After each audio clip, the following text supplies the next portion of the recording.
নমস্কার। আমরা কবিতা পাঠে আছি, কবিতা পাঠে ছিলাম এবং কবিতা পাঠে থাকব। কখনো আছি, কখনো ছিলাম, কখনো থাকব। কখনো ছিলাম, কখনো আছি, কখনো থাকব। কখনো থাকব, কখনো ছিলাম, কখনো আছি। তো প্রতিদিনই আমরা দুটো, তিনটে, চারটে, অ্যাভারেজ তিনটে কবিতা পাঠের ভিডিও আমরা আপলোড করছি ইউটিউবে। অনেকে ইউটিউবের খবর রাখেন না, সে কারণে হয়তো সকলের কাছে এগুলো যে পৌঁছাচ্ছে না। আর আমি বিলি বন্টনে খুব একটা অভ্যস্ত নই, তাই আমি নিজের চেষ্টায় সকলের কাছে পৌঁছে দিতে পারছি না। কিন্তু ইউটিউব যারা ব্যবহার করেন তারা কেউ কেউ তাদের নজরে আসছে, তারা কেউ কেউ দেখতে পাচ্ছেন। আমার ভুল ত্রুটিগুলি সংখ্যা অগণন, কিন্তু তা সত্ত্বেও কিছু নতুন কবিতা পড়ার এবং শোনার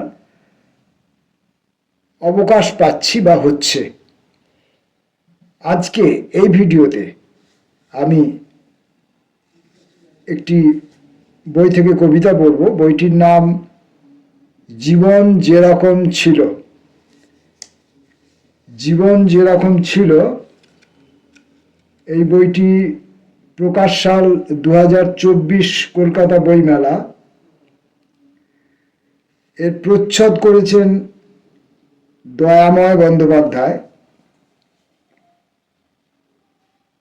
এবং বই টার্মিনাস এর পক্ষে মোহাম্মদ সাহাবুদ্দিন ফিরোজ এই বইটি প্রকাশ করেছিলেন।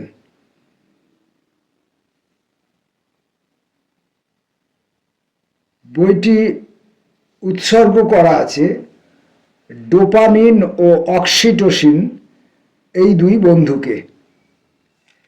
এখন জীবন যেরকম ছিল,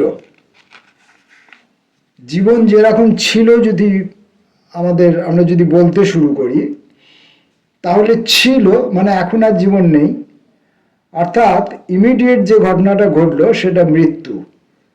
সেই মৃত্যু থেকে আমরা ক্রমশ জীবনের দিকে যাব। ফলত এটা একটা লম্বা জার্নি, বুঝতেই পারছেন। কবির জীবনের একটা লম্বা জার্নি। সেটা একটা বা দুটো বা তিনটে বা চারটে ভিডিওতে শেষ হবার নয়। হয়তো একটা দুটো ভিডিও করব, করার পর বন্ধ করে দিতে পারি, অথবা যদি পাঠক শ্রোতা তারা যদি শুনতে ইচ্ছুক হন, রাজি হন, তাহলে এটাকে শেষ পর্যন্ত টেনেও নিয়ে যেতে পারি। আজকে আমি মৃত্যু থেকে পাঠ শুরু করছি। প্রথম কবিতার নাম মৃত্যু।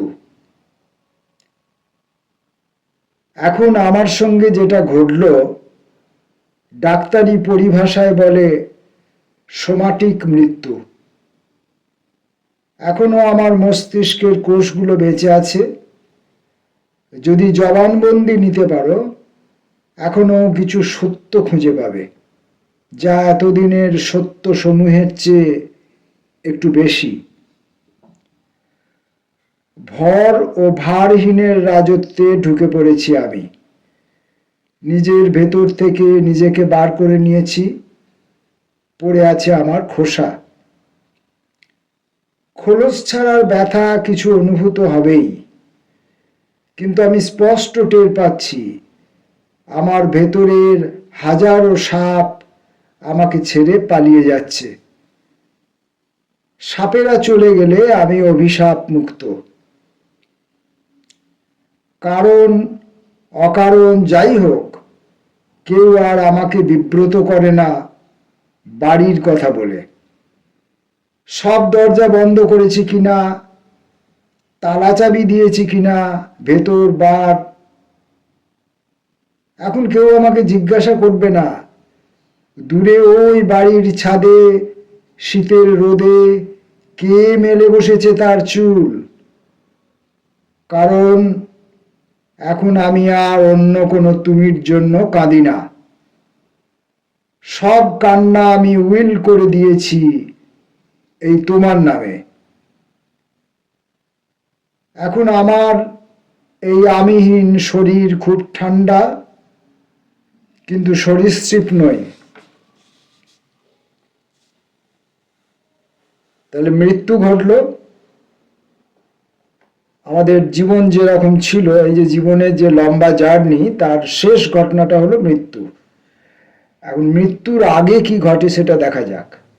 পরবর্তী কবিতাটির নাম মৃত্যুর আগে। বাড়ির চতুর্দিকের গাছেরা খুব নির্ঝুম। যে অন্ধকার এ বাড়ির চতুর্দিকে ছিল, আমার আশ্রয় হয়ে, আড়াল হয়ে, আরাম হয়ে, সে আজ তার নিজের অন্ধকার রূপ দেখে বিমূঢ়। বুকের ভেতর থেকে উপড়ে বার করে নেওয়া হয়েছে সেই বিষ গাছকে, যার চুম্বন বিছের মতো। বাড়ির ছোট্ট উঠোনটা আজ মহাকাশের অনন্তহীনতাকে চ্যালেঞ্জ জানাচ্ছে, তাচ্ছিল্য করছে। জীব আর জড়ের পার্থক্য জানতাম প্রচুর।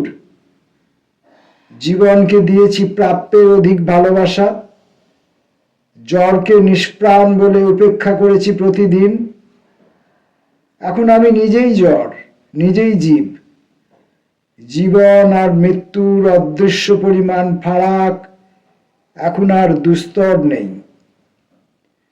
জীবনের সব ভ্রান্তিগুলো উঠে বসেছে সত্যের জামা গায়ে দিয়ে। পোষা বিড়াল কেঁদে বেড়াচ্ছে, সাধের কুকুরটা মন খারাপ করে শুয়ে আছে। আমি তাদের পাশে দাঁড়িয়ে আছি, টের পাচ্ছে না। পূবে পুকুরের জলে ঝপাং করে একটা শব্দ হলো, শুনল না কেউ।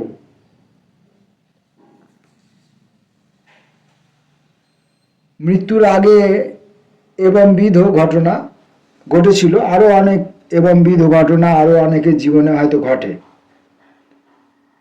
তার আগের ঘটনাটি হচ্ছে কোমা, অর্থাৎ আমার 3 নম্বর যে কবিতাটি আমি পড়ব সেটা হলো কোমা। এক নতুন ধরনের ঘুম আমার মধ্যে বিরাজ করছে। এর জন্য তোমরা বলছো আমি সংজ্ঞাহীন। ডাক্তারে একে বলছেন কোমা। গুনে গুনে 30 দিন হয়ে গেল আমি এই স্বপ্ন সুখের মধু পান করছি। গত 80 বছরের জীবনে আমার প্রাপ্তি ছিল কাটা ঘায়ে আর একবার চাবুক, বিষণ্ণ আকাশের নামে ঢিঢি, আর ক্যানভাসের উপর বাদুর বিষয়ক প্রবন্ধের পণ্ডিতি। উত্তেজকের অধীনে ছিল আমার স্নায়ুতন্ত্র। ময়ূর পুচ্ছের ঢলানি কিংবা রামধনুর ভিবজিওর যুবতীর ঘাড়ে গলায় যতই খেলা দেখাক, আমাকে আর ফেলতে পারবে না মুগ্ধতার ফাঁদে। তোমাদের যা কিছু সম্পদ আমাকে বিক্রি করেছিল আমারই বুকের মধ্যে, চোখের কর্নিয়ায়, সেসব এখানে প্রচুর, অগাধ, অথই, এবং আমাকে পেতে চেয়ে তারাই ভিখারি। অন্য এক ভুবনে রয়েছি এখন, অন্য এক ভবন। আমি, তুমি, ওরা, তারা কেউ নেই। অসংখ্য আর অসীমের শূন্য সামান্য হওয়ার ম্যাজিক কেবল।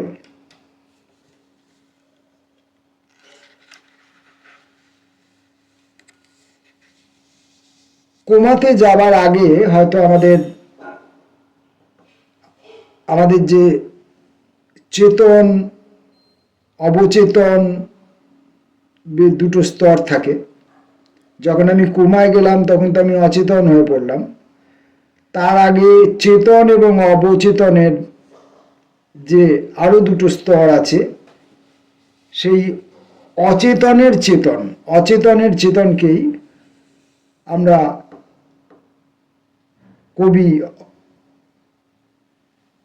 অবচেতন বলতে চেয়েছেন কিনা সেটা দেখা যাক।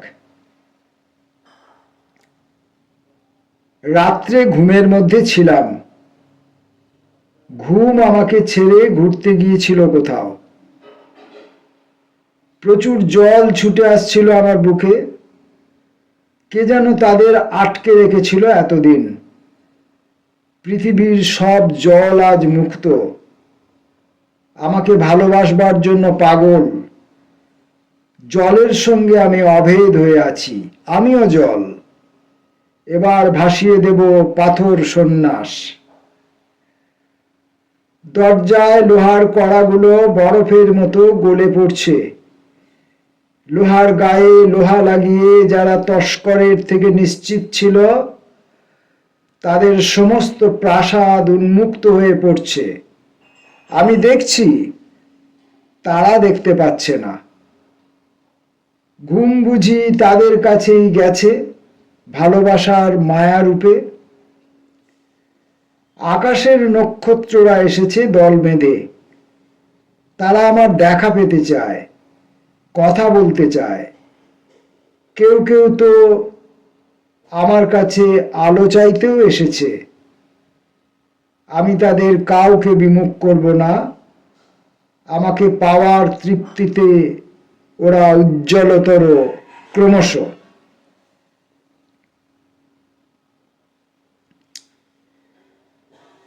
কোমায় যাবার আগে এই অবচেতনের চেতন এই পর্যায়ে, মানে কোমায় যাওয়ার আগে কিছু কিছু কিছু কিছু ফিলিংস হয়তো কাজ করে, সেই ফিলিংস থেকে যেটুকু ধরা পড়তে পারে হয়তো অন্য অন্য অনেকের ক্ষেত্রে অন্য অন্য অন্য রকমের হতে পারে। এবার এই কোমায় যাবার আগে অচেতনের যে চেতন, সেই ঘটনাটি ঘটবার আগে যে ঘটনাটি ঘটল, অর্থাৎ যে ঘটনার পর ঘুম আমাকে ছেড়ে ঘুরতে গিয়েছিল, সেই ঘটনাটি হচ্ছে স্ট্রোক। স্ট্রোক। গাছে তখনও পলাশ এবং গোলাপ দুজনেই ছিল। সতীন সতীন ভাব, সই সই ভাব। অদূরে মহেশ্বর ডমরু হাতে, গলায় বাসুকির সোহাগ। একটি সজীব বাঘ সামনে হেঁটে যাচ্ছে, তার সঙ্গে নগ্নতা আড়াল করে।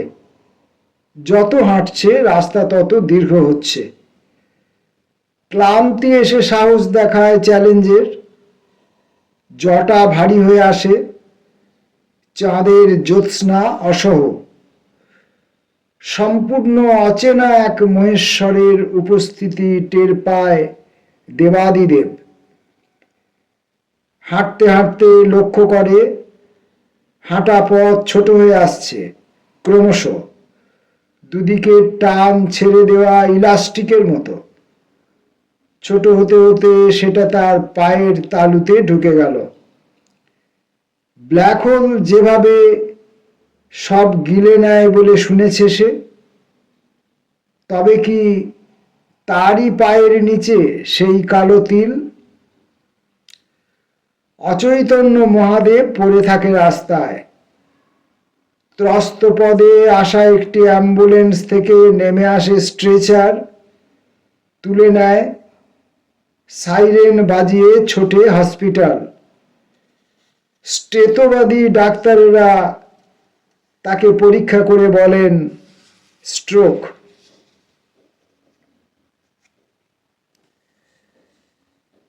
জীবন যেরকম ছিল সম্পূর্ণটা একদিনে পড়া যাবে না, দুদিনে পড়া যাবে না, 3 দিনে পড়া যাবে না, সম্পূর্ণটা পড়তে গেলে অনেকটা সময় লাগবে। আজকে আরেকটি না মানা হার। যারা এতকাল হাওয়ার অজুহাত দিয়েছে দেওয়ালের অজুহাত, তারা কি এখন আর একবার পাথরের গায়ে লাথি মারার ঝুঁকি নিতে পারে না? বৃদ্ধ হলেও লোকটা যে এখনো যুবক। এখনো সে খুব সহজেই একটা অন্তহীন মাঠের হাওয়াকে তার বাঁশির মধ্যে পুড়ে ফেলতে পারে। বুকের ব্যথা হাঁটুতে নেমে এসেছে। রাতের অন্ধকার ঘুমের অবসরে ঢুকে বসেছে চোখে। হিমলকের মায়া আশ্রয় নিয়েছে রক্তে। তবু লোকটা এখনো দেখে দুটো গাছের দুঃসাহসী প্রেম। উৎসাহ দেয়। আষাঢ়ের বর্ষায় ক্ষীরের মতো স্বাদু হয় মাটি। সবুজ ধান গাছের মাঠে কারা যেন লুকিয়ে লুকিয়ে টিকিয়ে রাখে গান্ধর্ব প্রথা। মন্দ ভালোর দিকে, ভালো মন্দের দিকে। চুম্বক শব্দটির অদম্য প্রমাণ। জীবন যেরকম ছিল বই থেকে আজ এই 6টি কবিতা পড়লাম। পরের ভিডিওতে আবার আসব। ততক্ষণের জন্য নমস্কার।